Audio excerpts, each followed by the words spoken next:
مسلم league نون کے رہنما دانیال چودھری نے دعویٰ کیا ہے کہ عوام ملک توڑنے اور آگ لگانے کی سوچ رکھنے والوں کے ساتھ نہیں۔ اسلام آباد میں میڈیا سے گفتگو کرتے ہوئے ان کا کہنا تھا ملک کی بحران کے ذمہ دار بانی پی ٹی آئی ہیں، اب پاکستان دوبارہ بہتری کی جانب جائے گا۔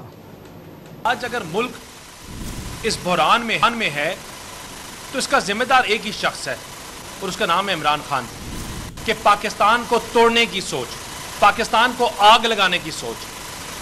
پاکستان کو بند کرنے کی سوچ۔ لیکن یہ چاہے جو بھی کر لیں، یہ چاہے جتنا مرضی بھاگ لیں،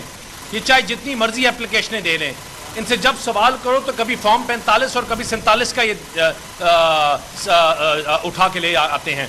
کبھی ان کے پیچھے چھپتے ہیں۔ لیکن پاکستان کی عوام نے